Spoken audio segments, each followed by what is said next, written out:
एक यूनिवर्सिटी जिसके कैंपस से निकले कुछ स्टूडेंटों को जेल तक का सफर तय करना पड़ा और उसी कैंपस से निकले कुछ स्टूडेंट आज देश के राजनीतिक और आर्थिक नीतियों को तय कर रहे हैं।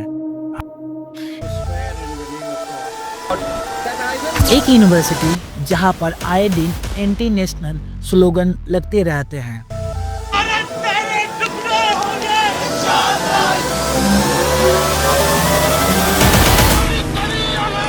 एक यूनिवर्सिटी जिसके कैंपस से निकले एक स्टूडेंट ने ग्लोबल मंच पर नोबेल पुरस्कार जीतकर पूरे भारत का नाम रोशन किया। उसी American Indian economist in India and lives in Boston where he works. यानी जेएनयू। क्या जेएनयू सच में एक एंटी नेशनल यूनिवर्सिटी है या जस्ट इसे बदनाम करने के लिए इसे एंटी नेशनल यूनिवर्सिटी कहा जाता है? उसके लिए संसद पे जाके प्रदर्शन करते हो, संसद का समय खराब करते हो, लोगों को मिसगाइड करते हो, देशद्रोही काम करते हो। के दशक में जब भारत में हाई रिसर्च इंस्टीट्यूट कुछ ही नाम के थे जैसे आईएससी बेंगलोर, बीएचयू और यूनिवर्सिटी ऑफ कलकत्ता, तब भारत के पहले प्रधानमंत्री पंडित जवाहरलाल नेहरू ने 1969 में एक पार्लियामेंट एक्ट लाकर इसे सेंट्रल यूनिवर्सिटी के नाम से स्थापना किया। लेकिन उनके मृत्यु के कुछ पश्चात बाद ही इसका नाम बदलकर जवाहरलाल नेहरू पर रख दिया गया, यानी जवाहरलाल नेहरू यूनिवर्सिटी, जिसे हम आज के ज़माने में जेएनयू भी कहते हैं।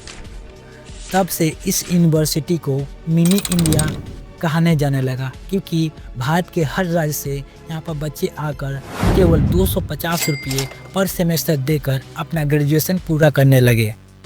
कैंपस से भारत के वर्तमान विदेश मंत्री एस जयशंकर ने यहाँ से आईआर यानी इंटरनेशनल रिलेशन की पढ़ाई की। उसके बाद जो भारत के भी फाइनेंस मिनिस्टर है सीतारमण जी, वो भी यहाँ से ही इकोनॉमिक्स की पढ़ाई की। उसके बाद नोबेल जीता अजीत बनर्जी जी ने भी यहाँ से इकोनॉमिक्स की पढ़ाई किया।